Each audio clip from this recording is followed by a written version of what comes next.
Operation सिंदूर से लेकर दोनों देशों के बीच सीज़फायर तक इस बात की चर्चा जोर शोर से हुई।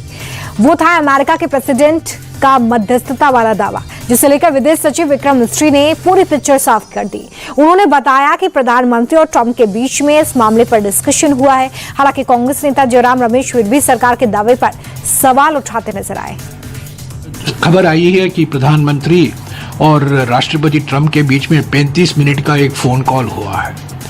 प्रधानमंत्री ने क्या कहा, विदेश सचिव ने हमें कहा है, देश के सामने रखा है। ट्रंप ने भी निकाला, ये प्रेस नोट निकाला है कि मैंने क्या बात की।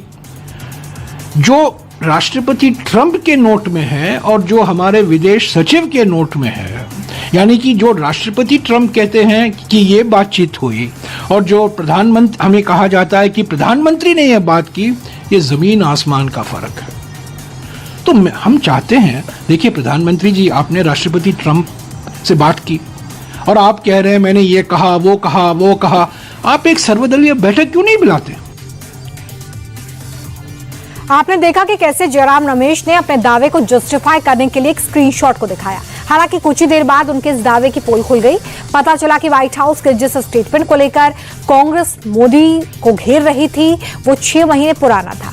अब इसे लेकर बीजेपी नेता शहजाद पूनावाला ने कांग्रेस पर तीखे वार किए हैं। देखिए, जयराम रमेश भारत की राजनीति के पिनोकियो है। पिनोकियो वो कैरेक्टर था जो रोज झूठ बोलता था, उसकी नाक लंबी हो जाती थी। कांग्रेस पार्टी झूठ की जननी है और उसके सबसे बड़े सप्लायर झूठ के जयराम रमेश है। अब तो जयराम रमेश जी डिजिटल फ्रॉड करने लगे हैं।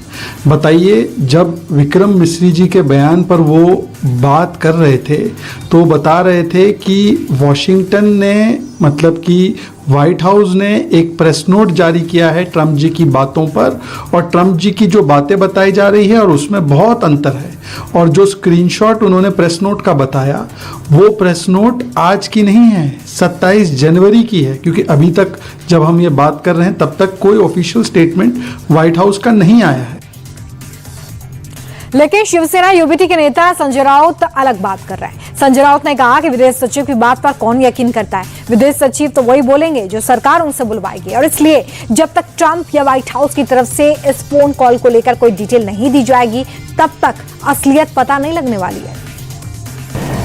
ये प्रेसिडेंट ट्रंप जो 17 बार कह चुके हैं कि मैंने मध्यस्थता किए है, तो ये ट्रंप ने कहना चाहिए कि मेरी और मोदी जी की बात हुई है और मैं मोदी जी की बात मानता हूं और सचमुच मैंने भारत पाकिस्तान के युद्ध में मध्यस्थता नहीं की।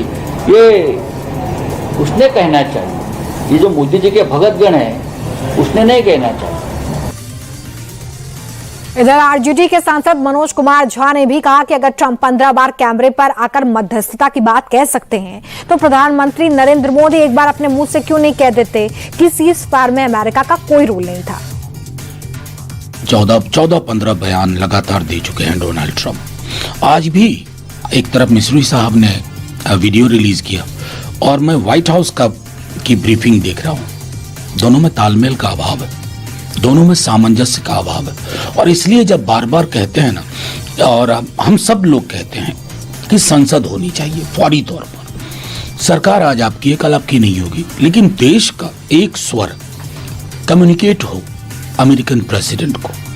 आप जो ये हाइफन करके इंडिया पाकिस्तान यूज करते हैं, we are not meant for that.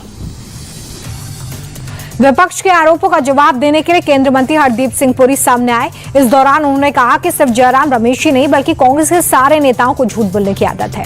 वो पीएम मोदी का विरोध करने के लिए किसी भी हद तक जा सकते हैं और कुछ भी कह सकते हैं। सुनिए। तो ये बायलैटरल है, तो ये चीज एक बार स्पष्ट हो गई। मुझे लगता है इसके बाद कांग्रेस पार्टी को भी इस पे झूठे बयान देने में थोड़ी मुश्किल होगी। उनको वैसे उनको शर्म नहीं आती। आज इस टेलीफोन कॉन्वर्सेशन के बाद एक उनके बड़े स्पोक्स पर्सन है या नेता मानते हैं अपने आप को, उन्होंने एक पुरानी जनवरी 2025 की कोई रीड आउट रख दी आगे। बाद में कहा कि वो सॉरी है, गलती हो गई, बट ठीक तरीके से अपोलोजाइज नहीं किया। तो बट लगता है ये रिपीटेड झूठ बोलना होता है, इसकी भी डिमिनिशिंग रिटर्न है।